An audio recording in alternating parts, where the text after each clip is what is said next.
Hello? Hey Chloe, it's Richard. How are you? Great. I just put Emily down for a nap. How are you? I'm doing great, thanks. I'm a little concerned, not to be nosy or anything, but I saw you and Glenn in the driveway this morning, and I thought I'd just check and see if you were okay. Yeah, we were just having a stupid argument. Emily got a little bit upset, but you know, she's only 3 months old. She doesn't know what's going on. She's only 3 months old. She doesn't know what's going on.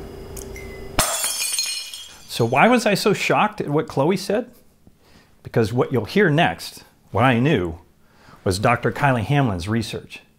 To really get what you're about to hear, it's important to know Dr. Hamlin's story. She grew up in a very religious community, but her parents practiced a different spirituality. Tormented as a child, she was told by other children and their parents that she didn't know good from bad. She knew she did.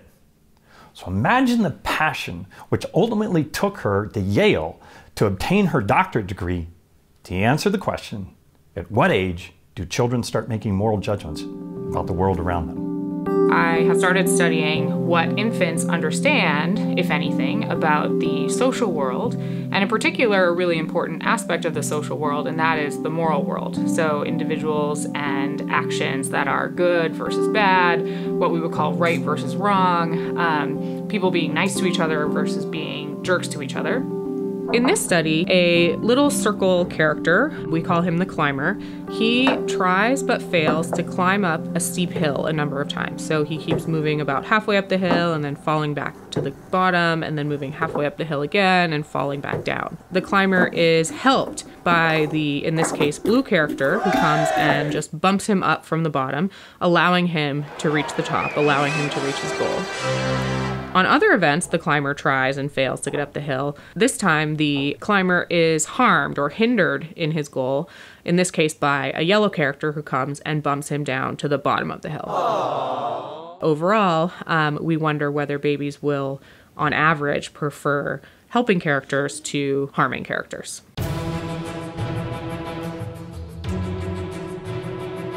We think if we had to average out across all the studies, it would be about 2/3 to 3/4 of the time that babies prefer helpers to hinderers across these different scenarios.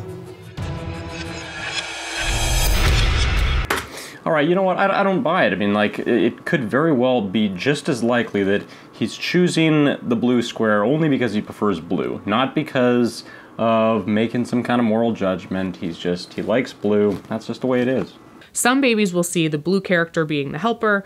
Other characters will see a blue character being the hinderer. We make sure that it's not about preferring blue or sort of preferring characters on their right side or their left side.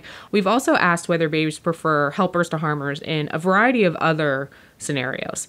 So it's important that we don't just show that babies prefer those who push others up hills, for example. And in fact, we found that babies prefer those who give someone their ball back when they've dropped it, rather than steal their ball away. We found that babies prefer those who help somebody open a box that contains a fun toy, as opposed to come and jump on the box and slam the lid shut and prevent the guy from getting the box open. And basically what we found is that very young infants as young as 3 months of age, so before they can sit up or reach for objects or even hold their head up all that long, are nevertheless evaluating others based on their pro-social and antisocial behaviors. I would argue that the moral world is about the most important thing you can think about, and indeed very young babies are thinking about it in similar ways to the ways that we are as adults from just a few months of life.